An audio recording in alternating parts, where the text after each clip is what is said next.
perjanjian itu dilanggar.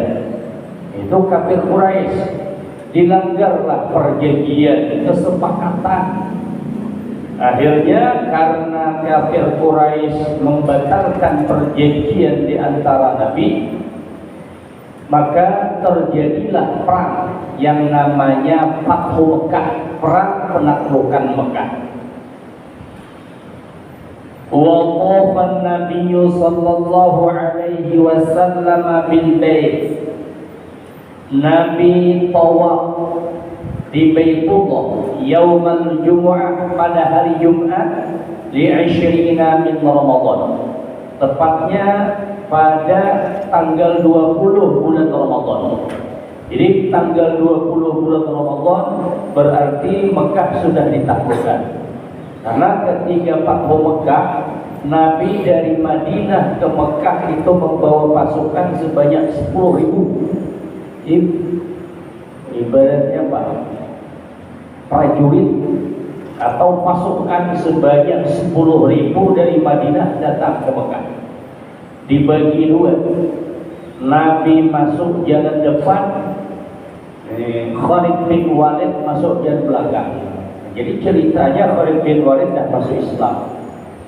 Nabi masuk jalan depan, artinya bagian tinggi di Mekah itu tanpa perlawanan. Jadi kafir Quraisy tidak ada yang menghalangi Nabi masuk Mekah. Adapun Khalid bin Walid masuk ke Mekah itu ada perlawanan, karena dihalang-halangi kafir Quraisy yang pada akhirnya dapat ditaklukkan oleh pasukan Khalid bin Walid. Sementara Nabi masuk itu ada gencatan senjata, karena kafir Quraisy satu merasa bersalah karena telah melanggar janji, dan memang ada penyesalan dari kafir Quraisy karena membatalkan janji. Tapi Nabi ada istilah janji kalau sudah tidak ditepati berarti pengkhianat, maka tidak ada jalan untuk bagi pengkhianat itu, khianat tentang janji.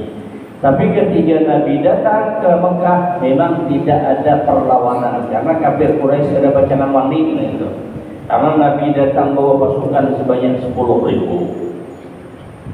Akhirnya Mekah pun ditaklukkan. Nabi bersama para sahabat tawaf di Ka'bah. Tepatnya pada hari Jumat tanggal 20 bulan Ramadan. Nah, ketika Nabi tawaf di Ka'bah itu, wa aulahu salasumi'atin wa sittuna sanaman. Ketika Nabi tawaf itu di Ka'bah, di sekeliling Ka'bah, juga di dalam Ka'bah itu banyak patung-patung. Jadi memang Ka'bah ketika itu dinistakan oleh kafir Quraisy. Pokoknya bertoyok patung. Jumlahnya 360 patung berhala berjejer di samping Ka'bah, bahkan di dalam Ka'bah 360 patung berhala. Itu ketika Nabi tawaf pada Fathu Mekah, penaklukan kota Mekah. Wa kullama marra bi sanamin asyara ilaihi bi qadibin qailan. Ketika Nabi tawaf, pokoknya tiap-tiap Nabi tawaf melewati patung-patung berhala yang berjejer di Ka'bah, asyara ilaihi bi qadib, maka Nabi pun menunjuk patung-patung itu dengan tongkatnya. Qailan, Nabi sambil bergumam atau menyambatkan, ja'al haqqu wa zahaqal batil, innal batila kana zahuqa. Telah datang kebenaran dan lenyaplah kebatilan. Innal batila kana zahuqa. Sesungguhnya kebatilan itu pasti akan lenyap. Jadi ketika Nabi tawaf keliling Ka'bah itu rasa tertamu taliwati patung, Nabi nunjuk pakai tongkat. Ja'al haqqu wa zahaqal batil, innal batila kana zahuqa. Dan sambil nunjuk pakai tongkat Nabi. Fayaqarus sanamu liwajhihi, maka tersungkurlah patung itu dengan wajahnya. Artinya rabahnya itu bukan ke samping ke belakang, tapi tajurungkuk ke hadapan.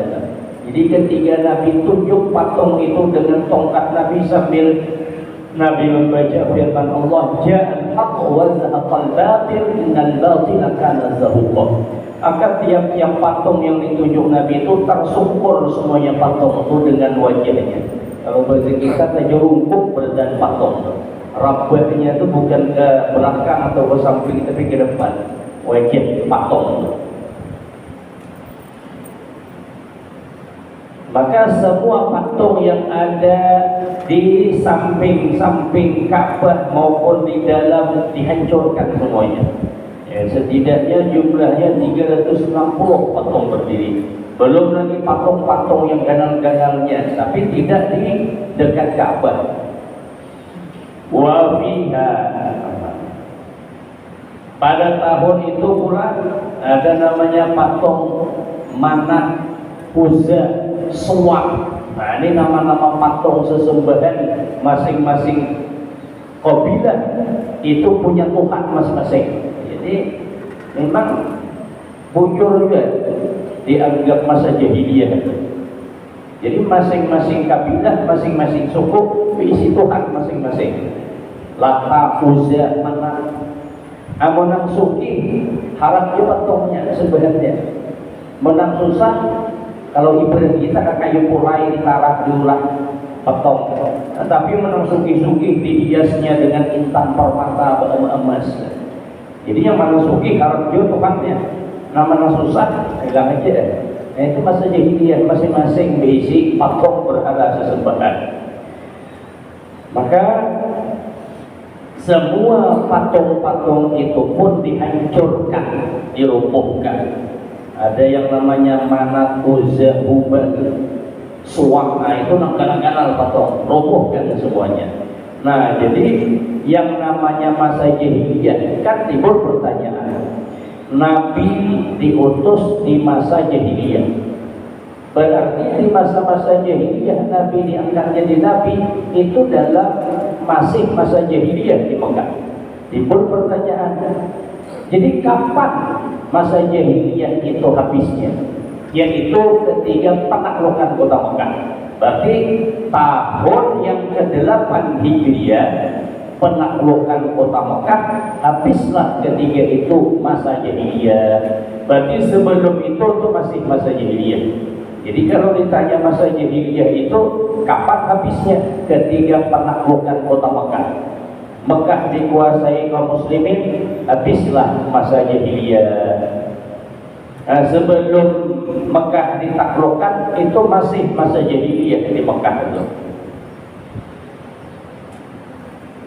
Wa fiha qudumu Khalid bin al-Walid wa Utsman bin Talhah wa Amr bin al-As wa islamuhum. Pada tahun yang ke-8 Hijrah itu Khalid bin Walid, Utsman bin Talhah, Umar bin As itu datang ke Madinah masuk Islam. Nah, jadi sebenarnya masuk Islamnya Khalid bin Walid, Utsman bin Talhah, Umar Amr bin As itu sebelum terjadi penaklukan Mekah. Ini bertiga orang ini kalau bahasa kita memang panglima perang kafir Quraisy. Maka ketika itu orang-orang Quraisy itu semakin tahun semakin melemah. Karena undes-undesnya, kalau bahasa kita jagawan itu Pak, orang-orang jagawannya jagoan mereka tuh satu persatu masuk Islam. Di antaranya Khalid bin Walid, Utsman bin Talhah, Amr bin As. Ini panglima perang kafir Quraisy masuk Islam. Jadi ketika itu kafir Quraisy memang setiap tahun semakin mundur, semakin melemah. Karena masuk Islam itu tuh orang kadang-kadang masuk Islaman. Maka ketika Fathu Mekah itu Nabi masuk ke Mekah dari ada perlawanan. Udah undesnya habis dari itu lah. Belum lagi nang matian-matiannya lagi. Jadi tidak ada lagi nang tokoh-tokohnya banyak habisnya. Fathu Mekah.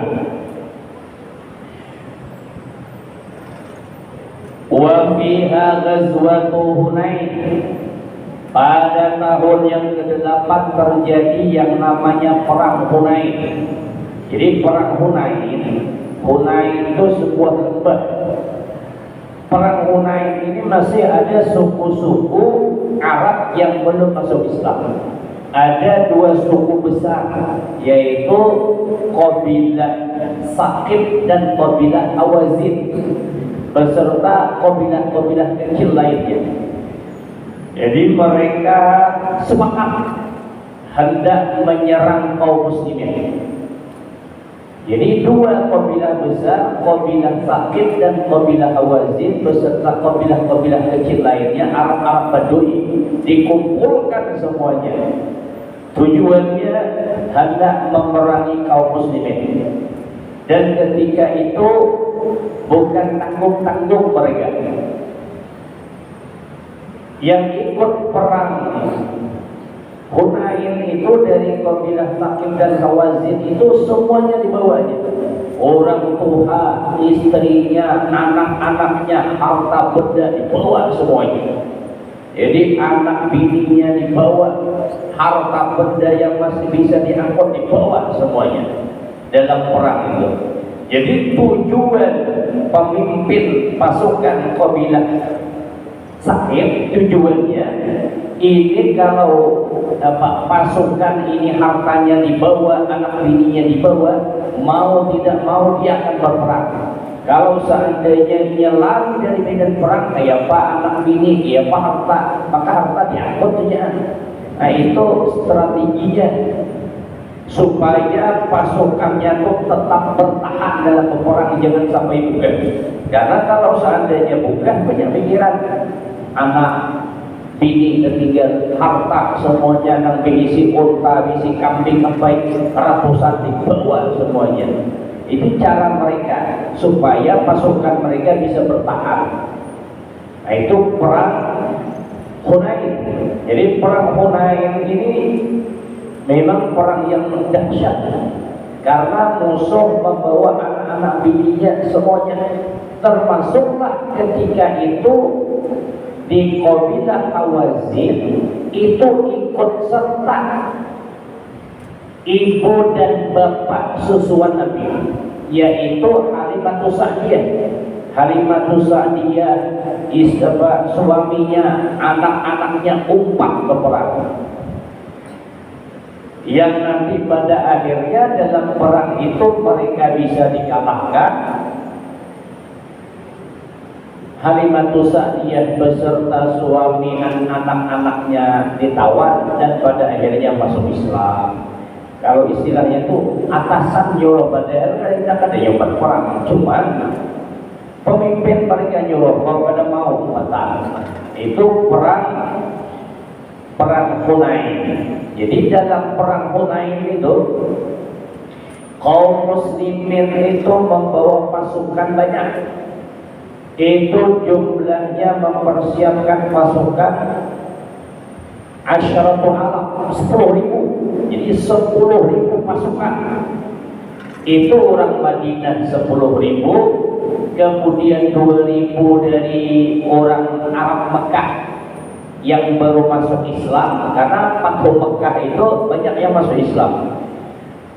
10.000 dari orang Madinah, 2.000 orang yang baru masuk Islam di Mekah.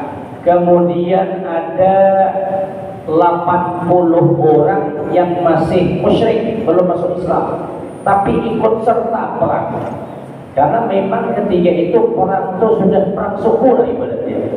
Karena kabilah Hawazin dan kabilah Saqif ini hendak memerangi orang Quraisy.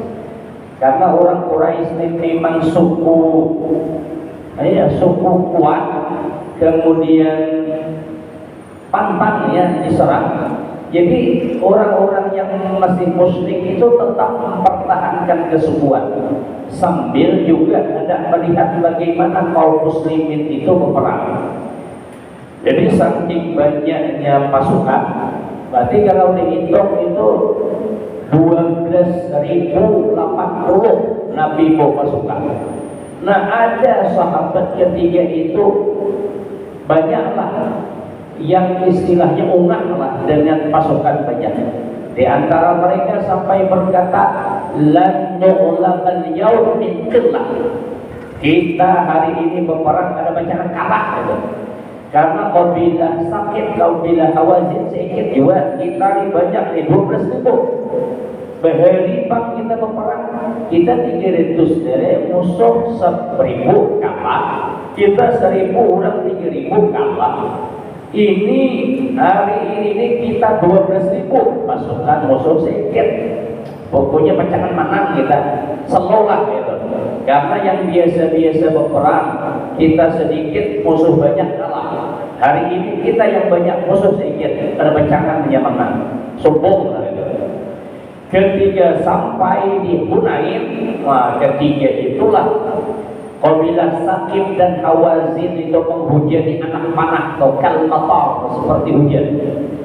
Dan 12.000 kepentingan lihat lari masing-masing menyelamatkan diri. Gimana? Dihujani anak panah kayak hujan. Akhirnya berpencar semuanya, bukan.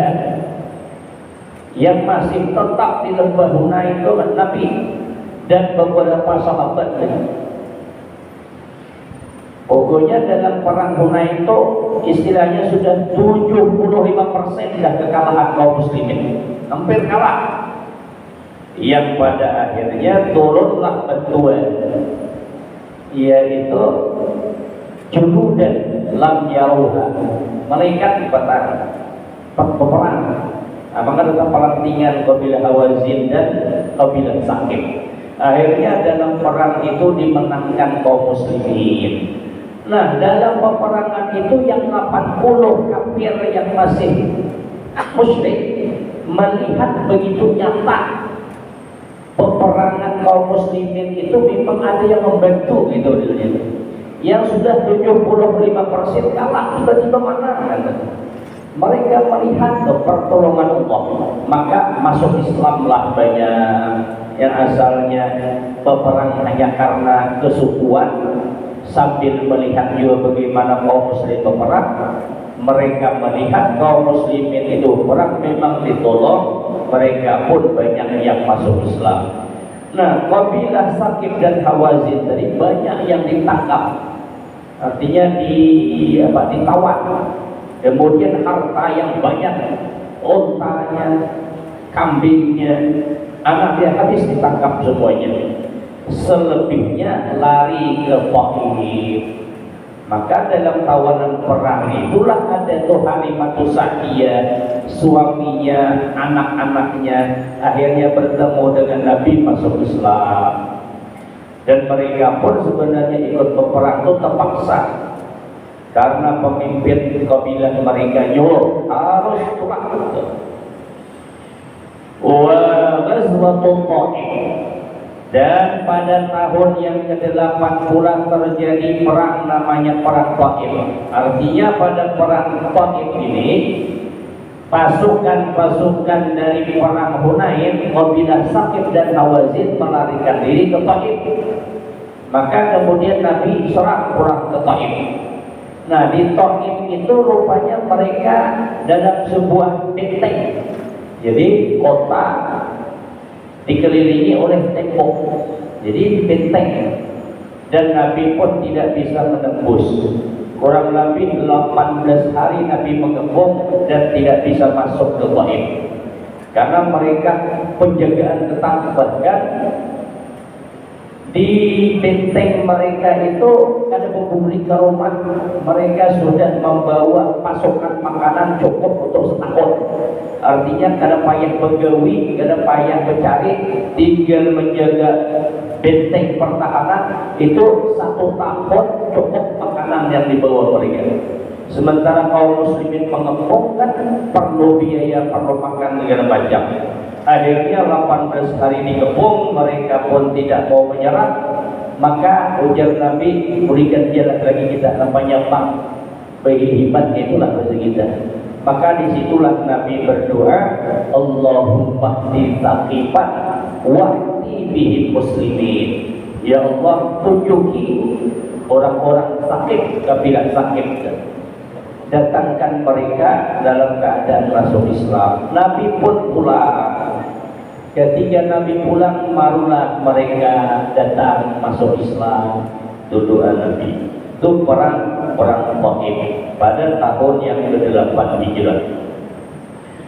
Wa fiha ittikhadul mimbar wal khutbatu alaih. Pada tahun yang ke-8 Nabi pun membuat mimbar dan Nabi pun berkhutbah di atas mimbar. Wa huwa awwalu mimbarin umila fil Islam. Dan mimbar itu adalah mimbar yang pertama kali dibuat dalam sejarah Islam. Jadi tahun yang ke-8 Hijrah, disitulah pertama kali mimbar dibuat untuk Nabi. Wa kana sallallahu alaihi wasallam qabla dzalika yakhutubu ila jaz'in nakhl fil masjid. Yang awal mulanya sebelum mimbar itu dibuat, Nabi ketika berkhutbah itu di atas batang korma. Jadi memang ada bekas batang korma, diulahlah kayak mimbar. Disitulah Nabi berkhutbah. Sebelumnya, sebelum ada mimbar itu Nabi menghadap di batang korma. Nah, disitulah Nabi berkhutbah di dalam masjid. Hatta umila lahul mimbar salasa darajat, sampai dibuatkan untuk Nabi mimbar dengan 3 anak tangga. 3 anak tangga yang semulanya Nabi berkhutbah di batang korma. Kemudian tahun yang ke-8 dibuatkanlah mimbar dengan 3 anak tangga. Disitulah Nabi berkhutbah. Falamma khataba alaihi hanna lahul jaz' wa qarakal baqar. Rupanya ketika Nabi sallallahu alaihi wasallam berkhutbah tidak lagi menggunakan batang korma itu tapi dengan mimbar. Ketika Nabi sedang khutbah, terdengarlah bunyi yang bersumber dari batang korma. Wa qarakal baqar. Batang korma itu rupanya merintih. Kal baqarah seperti sapi. Kayak apa? Sapi mengaum. Bunyinya ada seperti sapi mengaum. Fanazala sallallahu alaihi wasallam wahtadanahu hatta sakat. Maka Nabi pun turun dari mimbar mendekati batang korma tadi. Wahtadanahu hatta sakat. Nabi pun merangkul, merangkap ke batang korma hingga tenanglah batang korma tadi, kada merintih lagi. Wa qala law lam alzamhu lahanna ila yaumil qiyamah. Ujar Nabi, andai kata aku tidak menenangkan batang korma itu, maka ia akan merintih sampai hari kiamat. Jadi batang korma. Jadi berapa lawas Nabi itu berkhutbah, berpidato menghadap ke batang korma. Sekali tahun ke-8 diulahkan mimbar, kada lagi pakai batang korma. Rupanya menangis batang korma. Turun Nabi dari mimbar, dirangkap lagi batang korma, ditenangkan hingga diamlah batang korma. Makanya Nabi seandainya tidak tenangkan batang korma ini, maka sampai hari kiamat tetap merintih. Wa fiha maulidu Ibrahim bin Nabi sallallahu alaihi wasallam. Wa fiha maulidu Ibrahim bin Nabi sallallahu alaihi wasallam. Pada tahun yang ke-8 Hijrah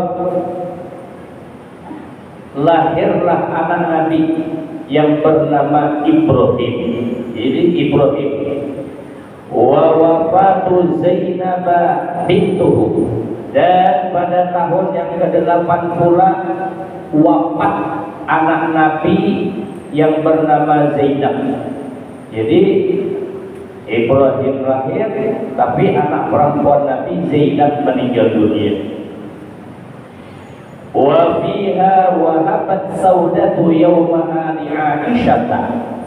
Pada tahun yang ke-8 pula Istri Nabi yang bernama Saudah memberikan hari gilirnya untuk Sayyidah Aisyah. Wa fiha ghairu zalik, dan pada tahun ke-8 banyak lagi kejadian yang terjadi selain itu. Jadi Nabi punya anak 7, 3 laki-laki, 4 perempuan, kayak di lagu-lagu. Jadi semua anak-anak Nabi itu meninggal dunia sebelum Nabi, kecuali 1, Fatimah. Jadi semuanya anak-anak Nabi itu meninggal sebelum Nabi. Berarti ketika Nabi masih hidup, 6 anak Nabi meninggal berdahulu daripada Nabi. Jadi berarti mau kita dicoba anak meninggal 1, 2 ada sebanding dengan Nabi, tapi 6 anak Nabi meninggal dunia, 3 Nabi masih hidup. Nah, adapun Fatimah itu kurang lebih 6 bulan. 6 bulan setelah Nabi wafat pula Aminah Fatimah. Jadi 6 yang meninggal, Nabi masih hidup. 1 Fatimah meninggal 6 bulan setelah Nabi meninggal. Karena luasnya umur. Anak Nabi yang lelakian meninggal waktu halus beredar. Kalau yang bebinian itu menikah. Adapun yang laki-laki itu anak-anak. Ada yang umur 7 bulan, ada yang umur pokoknya 7. Masih dalam keadaan bayi meninggal. Yang sama Ibrahim anak Nabi ini juga meninggal dunia di masa bayi. Wa fiha wahabat Saudatu yawma li Aisyah. Pada tahun yang ke-8, Saudah itu memberikan jatah gilirnya kepada Aisyah. Artinya Saudah kan istri Nabi, Aisyah istri Nabi juga. Cuma si Saudah ini rela memberikan waktu gilirnya, seharusnya Nabi malam itu ke Saudah, tapi malah aja Saudah terbayang Aisyah aja dekat. Itu bini Nabi gimana? Ada laki gitu kan. Tahan mengunjung kewajiban masa gilir itu kepada istri muda. Wajah ini kan pokoknya tahan kurang ya. Nah itu Saudah istrinya Nabi Sallallahu Alaihi Wasallam. Wa fis sanati tasi'ati, dan pada tahun yang ke-9 kanat ghazwatu Tabuk. Pada tahun yang ke-9 hijrah terjadi perang Tabuk. Nah, perang Tabuk ini satu tempat antara Mekah dan Madinah, ada namanya Tabuk. Ceritanya terdengar berita, pokoknya ada berita bahwa orang-orang Romawi mereka mengumpulkan pasukan hendak menyerbu Madinah. Jadi karena beritanya kayak itu, maka Nabi pun menyiapkan pasukan menghadang pasukan Romawi di Tabuk. Nah ini jumlah pasukan Nabi gak akan banyak lagi. Itu kurang lebih 30.000 pasukan. 30.000 pasukan Nabi siapkan untuk menghadang pasukan Romawi. Cuman pada akhirnya tidak jadi peperangan, karena ketika sampai di Tabuk musuh ada muncul, tapi perang juga disampai. Jadi menjaga di Tabuk rupanya musuh gak ada nampak. Jadi dalam perang Tabuk itu tuh orang-orang munafik pun ikut serta. Jadi 30.000 pasukan itu ada orang munafik 4. Cuman di perjalanan kada sampai ke Tabuk berguling. Itu orang munafik. Pokoknya waktu mulaan iyaan, paidanya paling vokal ada orang. Sekalinya udah di jalan gulingan atau orang munafik. Banyak gulingan, maulah masjid pulang. Itu nanti ceritanya Masjid Dirar. Nabi pulang ke Tabuk, dia pulang ke Madinah, pulang masjid. Ketika Nabi pulang ke Madinah, tahunnya berdiri masjid Dirar. Orang munafik nolak. Disuruhlah Nabi ketika pulang itu langsung peresmian sembahyang majeulun di Masjid Dirar. Kami kan ada tujuan lain maulah masjid ini kecuali untuk kebaikan. Secara kasat mata, secara zahir memang bujur apa yang dikatakan mereka. Karena ketika itu Masjid Nabawi dah mau, maka diulang-ulang masjid nang limpahan nang di padang mana atau sebayakan supaya ke Masjid Dirar. Tapi ada tujuan lain di balik pembuatan itu, yang pada akhirnya Nabi perintahkan para sahabat untuk merobohkan masjid. Jadi ibarat merobohkan masjid zaman Nabi dah ada, namanya Masjid Dirar, yang dibangun oleh orang-orang munafik, tapi tujuannya hendak memecah belah kaum muslimin. Akhirnya Nabi ketika mereka meminta Nabi meresmikan, bukannya meresmikan, malahan Nabi nyuruh para sahabat hancurlah masjid itu. Itu orang-orang munafik yang mau ulah masjid. Tujuannya secara zahir bujur, tapi di balik itu semua ada niat yang kada baik, yaitu hendak memecah belah kaum muslimin. Maka dihancurkanlah masjid itu. Insya Allah dalam pertemuan selanjutnya lah kita lanjutkan. Dalam perang Tabuk itu tuh 30.000 pasukan itu siapa yang beri makan? Ketika pulang ke Tabuk berkemah 30.000. Maka yang pulangkan ke perang itu banyak orang miskin. Lalu siapa yang memberi makan? Maka Nabi pun meminta sumbangan. Ketika itu yang menyumbang Sayyidina Utsman dan para sahabat lain. Cuma yang paling banyak sumbangan Sayyidina Utsman, 10.000 duit dinar. Berarti 10.000 duit dinar itu berapa sekaping? 1 dinar itu kan duit emas berapa? Kemudian 300 unta, 50 kuda. Itu Sayyidina Umar tuh diimpakkannya hartanya. Itu sebagian kecil aja. Kayak apa sugihnya Sayyidina Utsman waktu itu? 10.000 uang dinar, 300 ekor unta disedagangkan, 50 ekor kuda bisa berapa? 300 ekor unta ada berapa duitnya? 10.000 dinar, itulah Sayyidina Utsman. Artinya sugih banget orangnya. Kemudian juga memang dermawan. Insya Allah dalam pertemuan selanjutnya kita lanjutkan. Mudah-mudahan ada manfaatnya. Ada di ini yang waridullah yang insyaallah wa ila hadratin Nabi al-Fatihah. A'udzubillahi Bismillahirrahmanirrahim. Alhamdulillahirabbil alamin arrahmanir rahim maliki yaumiddin. Iyyaka na'budu wa iyyaka nasta'in ihdinas siratal mustaqim siratal ladzina an'amta 'alaihim ghairil maghdubi 'alaihim waladdallin. Bismillahirrahmanirrahim. Alhamdulillahirabbil alamin wassalatu wassalamu ala asyrofil anbiya'i wal mursalin sayyidina wa maulana Muhammad wa ala alihi wa sahbihi ajma'in. Allahumma anfa'na bima 'allamtana wa 'allimna bima yanfa'una wa zidna 'ilman nafi'an wa fahman wa hifdhan wa hidayatan wa tawfiqan. Allahumma akhrijna min dhulumatil wahmi wa akrimna bi nuril fahm. Allahumma faqihna fid din wa 'allimna at-ta'wil. Rabbana atina fid dunya hasanah wa fil akhirati hasanah wa qina adzabannar. Wa sallallahu ala sayyidina Muhammad wa ala alihi wa sahbihi wasallam. Walhamdulillahi rabbil alamin. Assalamualaikum warahmatullahi wabarakatuh.